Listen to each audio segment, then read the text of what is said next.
तरफ से आपके संघर्ष को समर्थन सिर्फ देने नहीं आए हैं, ये कहने आए हैं कि इस मुल्क की हर एक महिला कूचे कूचे में, गली गली में, गांव गांव में आपका संघर्ष, आपके संघर्ष का झंडा और आपकी सभी बातें पहुंचा रही है, ये कहने के लिए हम आए हैं। आपके हम शुक्रगुजार हैं, किसान संघर्ष के हम शुक्रगुजार हैं। क्यों है?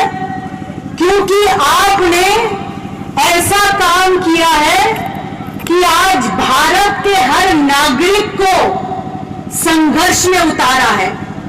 अब ये किसानों का संघर्ष नहीं रहा, ये सरकार की नीति, सरकार की इस देश को बेचने की पॉलिसी और आम नागरिकों का ये संघर्ष बन गया है। आप किसानों के साथ में कामगार है, युवक है, विद्यार्थी है, महिलाएं हैं, खेत मजदूर है, टीचर है, वकील है, आप जहां पे भी मुड़िए उस सेक्शन के लोग आज आपके संघर्ष के साथ हैं। क्यों है? क्योंकि ये हमारा आज दुर्दैव है साथियों, बदनसीबी है कि ऐसी सरकार आज बैठी है सत्ता में, मोदी जिसके प्रधानमंत्री हैं हमारे देश के, जिन्होंने इस देश के साथ हमेशा सौदाबाजी की है। उनके बाप दादा कौन है? ये आरएसएस, ये हिंदू महासभा, क्या है इनका इतिहास? उन्होंने कभी भी इस देश के साथ वफादारी नहीं की है, ये है उनका इतिहास। ये हमारी बदनसीबी कि 72 वर्ष आजादी के बाद ऐसे लोग आज गद्दी पे बैठ गए हैं। 37% ही वोट मिला है, 47 नहीं 37%, आप समझ रहे हैं हिंदी में क्या, 36 और 1% वोट मिला है उनको। बहुत ज्यादा वोट नहीं मिला, लेकिन जिस तरह से इलेक्शन चलता है हमारे देश में, वो सत्ता में बैठ गए। ब्रिटिश के साथ समझौता किसने किया? जब किसान बलिदान दे रहा था, जब युवक बलिदान दे रहा था, जब कामगार और महिलाएं बलिदान दे रही थी इस देश को आजाद करने के लिए, ब्रिटिश के साथ सौदेबाजी, ब्रिटिश को मदद करने की और इस देश में हिंदू मुसलमान के दंगे फसाद करवाने की कॉन्ट्रैक्ट, ठेका किसने लिया था? यही लोगों ने, ये आरएसएस वाले, हिंदू महासभा और मुस्लिम लीग ने। वो हमारे आपस में लोगों के मुर्दे गिरा रहे थे और ब्रिटिश की चमचागिरी कर रहे थे। ये क्या वफादारी करेंगे? आज वो बैठ के हमें सिखा रहे सबक, राष्ट्रवाद क्या होता है। उनका राष्ट्रवाद है अगर सरकार के खिलाफ बोला तो देशद्रोही। कितने सारे लोग जेल में आज पड़े हैं झूठे सब केसेस डालकर, ये सभी आंदोलन के अंदर झूठे केसेस डालकर। यहाँ पे आपके नेताओं का भी नंबर लगने वाला है, फिक्र मत करो, हम सब पे नंबर लगने वाला है।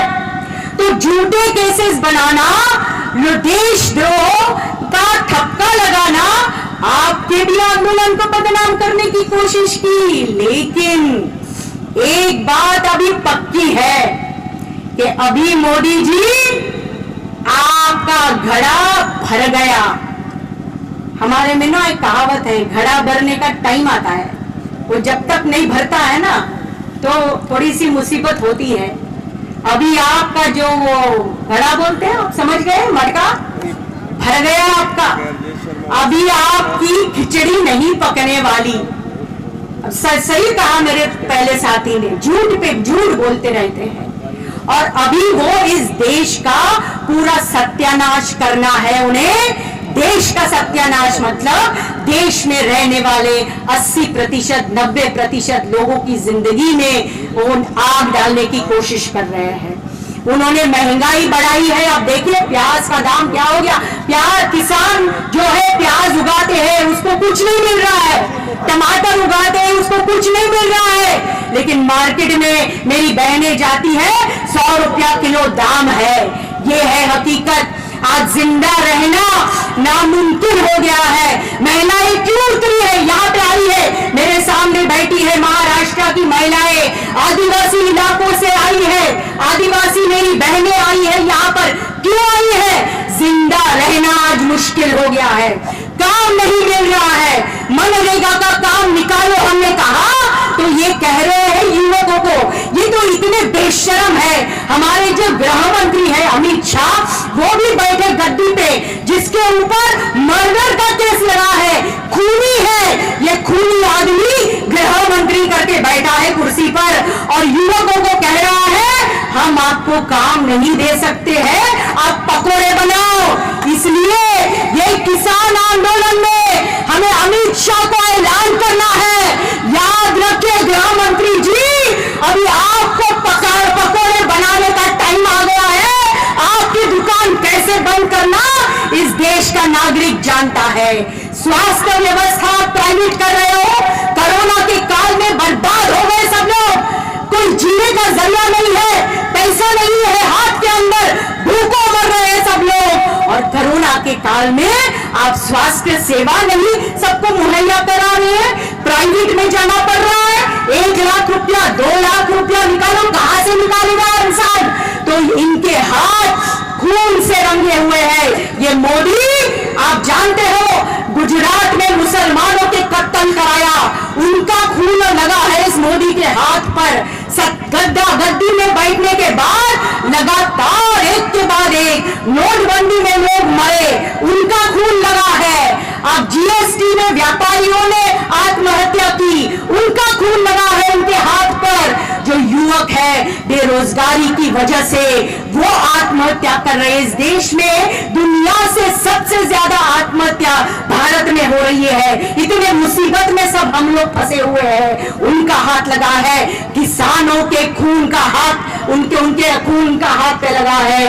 कितना खून लगा गया, कितनी लाशों पे।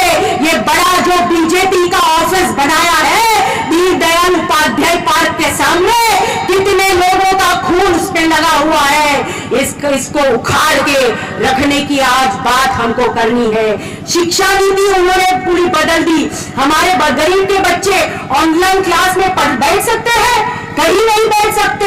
एक तो मोबाइल नहीं है, स्मार्टफोन नहीं है हमारे बच्चों के पास।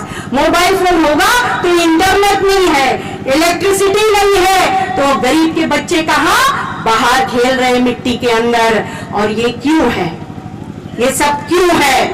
क्योंकि वो इस देश का चरित्र बदलना चाहते हैं। वो इस देश को आजादी के समय भगत सिंह ने कहा था शहीद होने के पहले कि इस देश में गोरे अंग्रेज जाने के बाद अगर काले अंग्रेज बैठे तो गरीबों को न्याय नहीं मिलने वाला।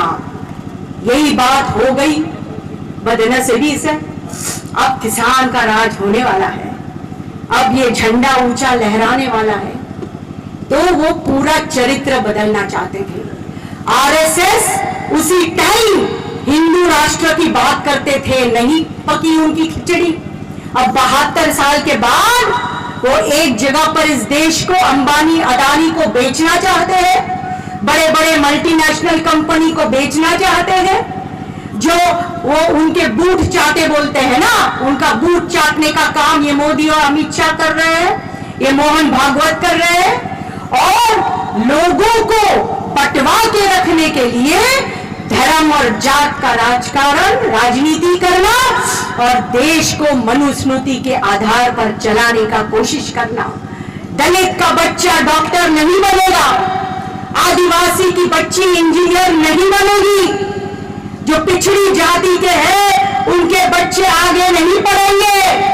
तो मनुस्मृति के टाइम पर एकलव्य का अंगूठा मांगा गया था ना, अभी तो अंगूठा नहीं काट सकते, तो गरीब के बच्चे के हाथ से पेंसिल निकाल दो, वो है नई शिक्षा नीति, उनको पीछे ही रखो। तो ये सब कानून बदल रहे हैं, देश का चरित्र बदल रहे हैं। इसलिए इस किसान के आंदोलन के साथ सब लोग जुड़े हैं, इसलिए जुड़े हैं कि ये भारत जो 72 वर्ष जिंदा रहा, धर्मनिरपेक्ष निरपेक्षता के आधार पर, जनवादी मूल्यों के आधार पर ये देश को जिंदा रखना इस देश के भारतवासियों का कर्तव्य है, जिम्मेदारी है। क्यों है? क्योंकि ये हमारा देश है। मोदी को उसके बाप दादा ने विरासत में नहीं दिया, ये अंबानी अदानी के बाप दादा की विरासत में ही है। ये भारत देश हमारा है, हमारे माँ बाप का, हमारे बुजुर्गों का खून लगा है इस देश में, पसीना बहाया है इस देश के अंदर। हम नीति तय करेंगे। ये कौन होते हैं नीति तय करने वाले, हमारे दिल हमारी जिंदगी में आग लगाने वाले? ये सवाल पूछना है। हम एक वायदा करके जाते हैं आप सबसे। अखिल भारतीय जनवादी महिला समिति ने तय किया है कि गांव-गांव में, बस्ती-बस्ती में हम औरतों की मीटिंगें ले रहे हैं और गांव हम ये बीजेपी के कार्यकर्ताओं के लिए बंद करेंगे। उनको आने दो हमारे दरवाजे पर, भगा के रहेंगे। ये देश अभी उनकी बात नहीं सुनेगा। उसी तरह से स्टूडेंट लड़ रहे, युवक लड़ रहे, महिलाएं आपका कंधा से कंधा मिलाकर लड़ेगी, क्योंकि महिलाएं खेती में सबसे ज्यादा काम करती हैं। नाम नहीं लगता उसका जमीन पर।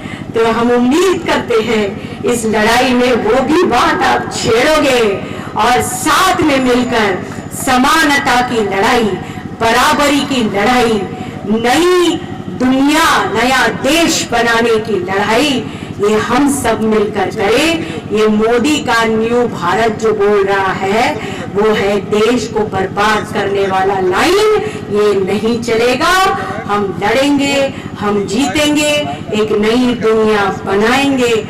और साहिर लुधियानवी की जो एक गाना है उसके चंद शब्द कह के हम खत्म करेंगे।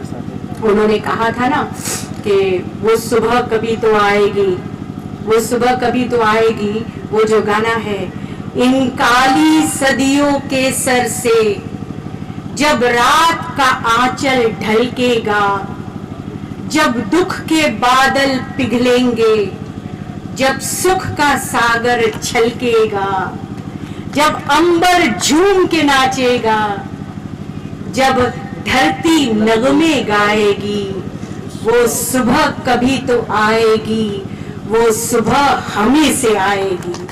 इनकलाब जिंदाबाद।